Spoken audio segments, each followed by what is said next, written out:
연금이 적다고 불안하신가요? 결론부터 말씀드리겠습니다. 월 100만 원 연금으로도 충분히 생활할 수 있습니다. 오늘 알려드리는 방법대로 하시면요. 지금부터 불편하지 않으면서도 생활비를 30% 이상 줄이는 현실적인 순서를 알려드릴게요. 60대, 70대 선배님들이 직접 실천해서 효과 본 방법들입니다. 많은 분들이 생활비를 줄이려다 실패합니다. 왜냐고요? 한꺼번에 너무 많이 바꾸려고 하기 때문이죠. 젊었을 때처럼 참고 견디려고 하면 오래 못 갑니다. 오늘은 불편함을 최소화하면서 단계적으로 접근하는 방법을 말씀드리겠습니다. 주변에 보면 연금 적게 받으면서도 여유롭게 사는 분들이 계십니다. 반대로 연금 많이 받는데도 쪼들리는 분들도 있죠. 차이가 뭘까요? 바로 돈 쓰는 방식입니다. 먼저 현재 상황을 파악해야 합니다. 지난 3개월 통장 내역을 뽑아보세요. 은행 가서 통장 정리하듯이 하면 됩니다. 엑셀이나 가계부 앱에 정리하면 좋고요. 손으로 공책에 적어도 괜찮습니다.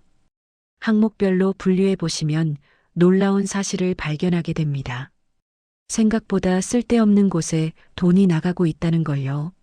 한 달에 2~3번밖에 안 쓰는 구독료, 자동 이체되는 각종 회비, 습관적으로 사는 건강식품, 이런 것들이 쌓이면 월 10만 원이 훌쩍 넘어갑니다. 고정비와 변동비를 나눠보세요. 고정비는 통신비, 보험료, 구독 서비스처럼 매달 정기적으로 나가는 돈입니다. 변동비는 식비, 교통비, 문화비처럼 달마다 달라지는 지출이죠. 대부분의 사람들이 변동비부터 줄이려고 합니다. 밥값 아끼고, 약속 줄이고, 외출 안 하고요. 하지만 이건 틀렸습니다. 고정비부터 손봐야 해요. 왜냐하면 한 번만 바꾸면 계속 효과가 나타나거든요. 매달 의지력을 쓸 필요가 없는 겁니다.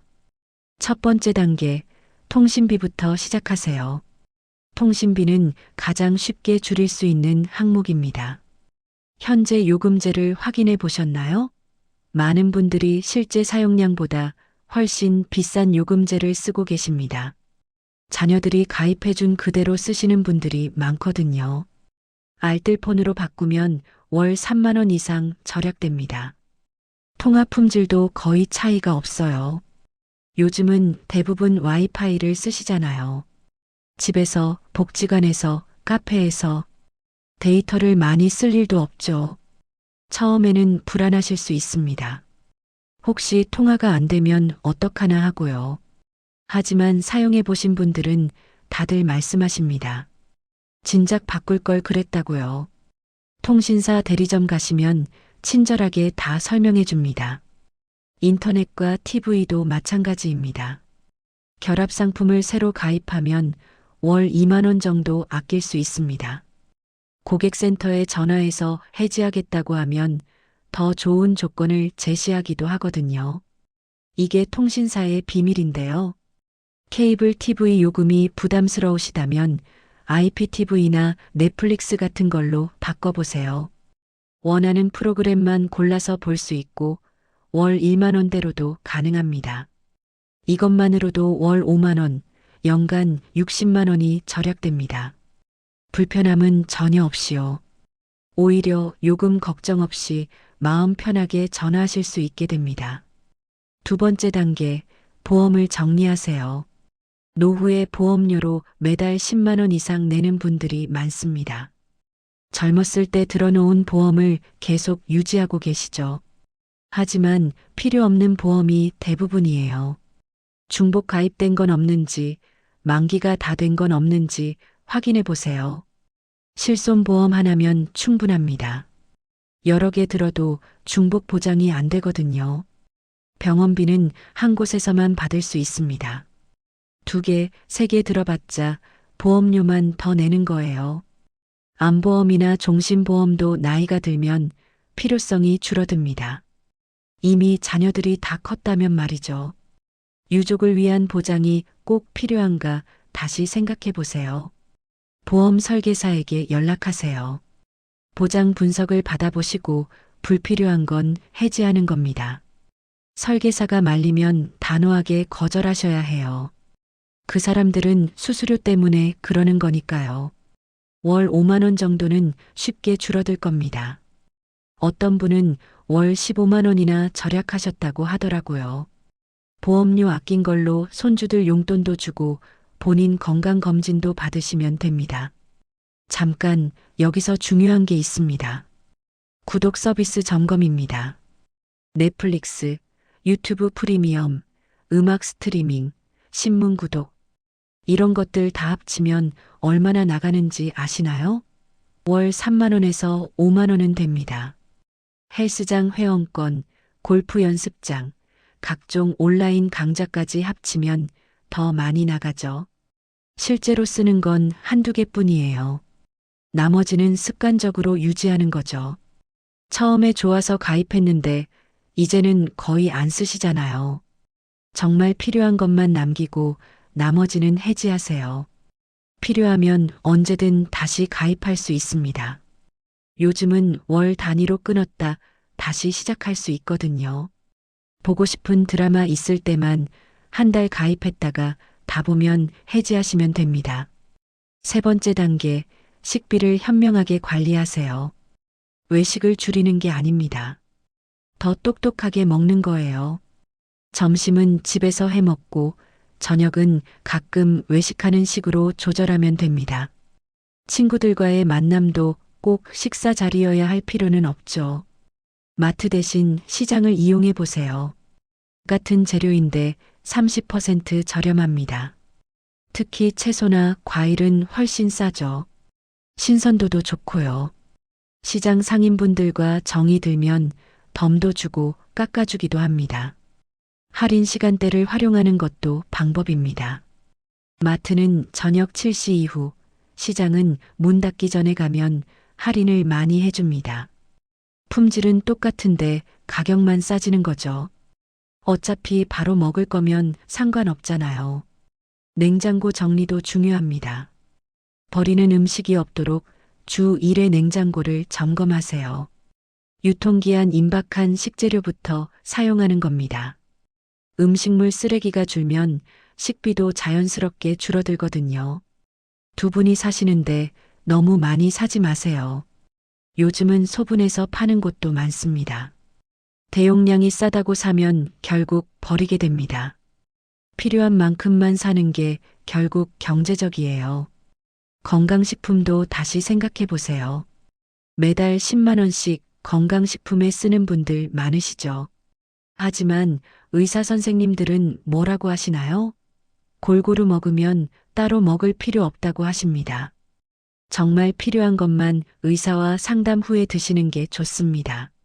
네 번째 단계, 교통비를 최적화하세요. 자가용을 유지하는 비용이 얼마인지 계산해 보신 적 있으신가요? 보험료, 유류비, 주차비, 정비비까지 합치면 월 30만 원 이상입니다. 1년이면 360만 원이에요. 작은 여행 한번 갈 수 있는 돈이죠.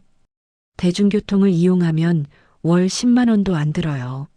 아니, 경로우대 카드 있으시면 무료입니다. 20만 원 이상이 절약되는 거죠. 건강에도 좋습니다. 걷는 시간이 늘어나거든요. 처음에는 불편하실 수 있습니다. 비 오는 날 짐 들고 다닐 때, 몸이 안 좋을 때. 하지만 적응하시면 괜찮습니다. 오히려 운전 스트레스가 없어서 좋다는 분들도 계세요. 차가 꼭 필요한 날만 카쉐어링을 쓰세요. 한 달에 서너 번 쓴다고 해도 자가용 유지비보다 훨씬 저렴합니다.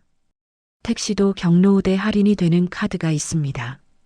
알아보시면 도움이 되실 거예요. 경로우대를 최대한 활용하세요. 지하철, 버스 무료거든요. 이것만으로도 큰 절약이 됩니다. 자녀들한테 차 얻어 타지 마시고 당당하게 대중교통 이용하세요. 그게 자녀들한테도 부담 안 되는 겁니다. 다섯 번째 단계, 주거비를 재검토하세요. 집이 너무 크지 않은가요? 자녀들이 독립했다면 방이 많이 필요 없습니다. 3-4인용 아파트에 두 분만 사시는 경우가 많죠. 작은 집으로 이사하는 것도 고려해 보세요. 집 줄이면 관리비도 줄고 청소할 공간도 줄고 난방비도 줍니다. 전세 보증금 차액으로 노후 자금도 늘릴 수 있고요. 물론 정든 집 떠나기 쉽지 않으시겠지만 현실적으로 생각해 보실 필요가 있습니다. 관리비를 줄이는 방법도 있습니다. 전기 누진세를 피하려면 한 달 사용량을 300kWh 이하로 유지하면 됩니다.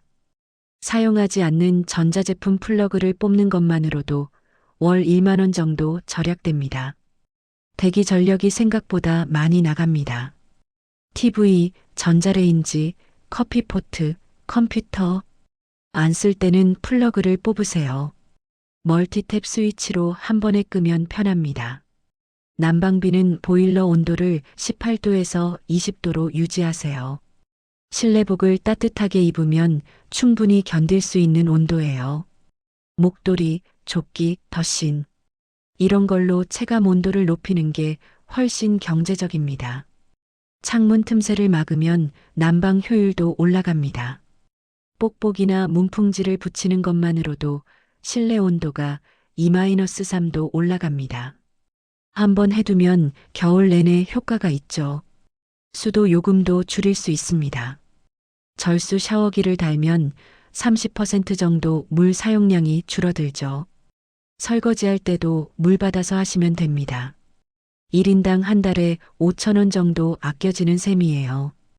6번째 단계, 소비 패턴을 바꾸세요. 충동 구매를 줄이는 게 핵심입니다. 홈쇼핑 보다가 전화하시는 분들 많으시죠? 24시간 규칙을 적용해 보세요. 사고 싶은 게 생기면 하루 기다렸다가 정말 필요한지 다시 생각하는 겁니다. 대부분은 하루만 지나면 사고 싶은 마음이 사라집니다. 정말 필요한 것만 사게 되죠. 이것만으로도 월 10만 원 이상 절약할 수 있어요. 홈쇼핑 채널은 아예 삭제하시는 것도 방법입니다. 중고 거래를 활용하세요. 요즘은 당근마켓, 중고나라 같은 플랫폼이 잘 되어 있잖아요. 새 제품 가격의 절반도 안 되는 가격에 좋은 물건을 살 수 있습니다. 자녀들한테 도움 받으시면 어렵지 않아요. 안 쓰는 물건은 팔아보세요. 집에 있는 물건 중 1년 이상 안 쓴 건 아마 앞으로도 안 쓸 겁니다. 팔면 돈도 벌고 집도 정리되고 일석이조죠. 버리기 아까운 것들, 누군가에게는 필요한 물건이 될 수 있습니다. 명절 때 선물 받은 것 중에 안 쓰는 거 있으시죠? 건강식품, 세제, 참기름. 이런 것도 팔 수 있습니다. 유통기한만 확인하시고 올리면 금방 팔려요. 7번째 단계, 문화생활을 현명하게 즐기세요. 무료 문화 혜택을 찾아보세요. 도서관, 복지관, 주민센터에서 다양한 프로그램을 무료로 제공합니다. 강좌도 듣고 책도 빌리고 운동도 할 수 있어요. 같은 또래 친구들도 사귈 수 있죠. 노인복지관에서는 점심도 저렴하게 먹을 수 있습니다. 3,000원에서 4,000원이면 영양가 있는 식사를 하실 수 있어요. 혼자 집에서 해먹는 것보다 오히려 경제적일 수 있습니다. 경로 우대로 영화관, 박물관, 공연장 할인도 받을 수 있습니다. 평일 낮 시간대를 이용하면 더 저렴하죠. 사람도 적어서 여유롭게 관람하실 수 있고요. 산책이나 등산도 좋은 여가 활동입니다. 돈 한 푼 안 들고 건강도 챙기고요. 동네 공원만 잘 활용해도 충분히 즐거운 시간을 보낼 수 있습니다. 아침 운동 모임에 나가시면 친구도 사귀고 외로움도 덜하죠. 자원봉사도 추천드립니다. 급여는 없지만 식사 제공하고 교통비도 주는 곳이 많습니다. 무엇보다 보람을 느끼실 수 있어요. 아직 건강하신데 집에만 계시면 우울해지기 쉽거든요. 8번째 단계, 의료비를 관리하세요. 병원비가 부담스러우신 분들 많으시죠? 하지만 방법이 있습니다. 동네 병원을 먼저 이용하세요. 큰 병원 가시면 진료비도 비싸고 대기 시간도 깁니다. 만성질환은 보건소를 이용하시면 됩니다. 혈압약, 당뇨약 같은 건 보건소에서 훨씬 저렴하게 받으실 수 있어요. 검사도 무료로 해주는 것들이 많습니다. 약도 똑똑하게 받으세요. 의사 선생님한테 저렴한 약으로 처방해 달라고 말씀하시면 됩니다. 같은 성분인데 가격만 비싼 약들이 많거든요. 부끄러워하실 필요 없습니다. 건강검진은 국가에서 무료로 제공하는 걸 활용하세요. 2년에 한 번씩 받을 수 있습니다. 조기 발견이 가장 중요하거든요. 병이 커지면 치료비가 훨씬 많이 들어요. 9번째 단계, 경조사비를 줄이세요. 이게 은근히 부담되시죠? 한 달에 몇 번씩 경조사가 있으면 10만 원이 훌쩍 넘어갑니다. 하지만 솔직하게 말씀드리면 줄일 수 있어요. 가까운 사람 위주로만 가세요. 1년에 한 번 볼까 말까 한 사람까지 다 갈 필요는 없습니다. 마음만 전하시면 됩니다. 전화 한 통이나 문자 메시지로도 충분해요. 금액도 부담 갖지 마세요. 3만 원이든 5만 원이든 마음이 중요한 겁니다. 10만 원씩 넣어야 한다는 생각은 버리세요. 그건 젊은 사람들 이야기고 연금 생활자는 형편대로 하는 게 맞습니다. 부조 안 하는 친구들도 계십니다. 서로 부담 주지 말자고 약속한 분들이죠. 이런 약속도 나쁘지 않아요. 오히려 부담 없이 더 자주 만날 수 있습니다. 이제 실천 순서를 정리해 드릴게요. 한개월 차에는 통신비, 구독 서비스만 정리하세요.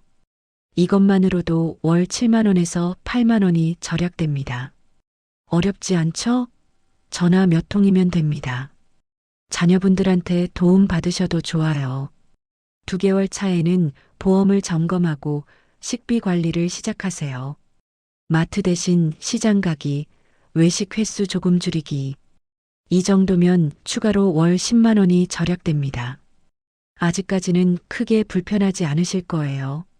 3개월 차부터는 교통비 최적화와 주거비 절감에 들어가세요. 자가용 처분을 고려하고 전기 사용량을 체크하는 거죠. 여기서 월 15만 원에서 20만 원을 더 아낄 수 있어요.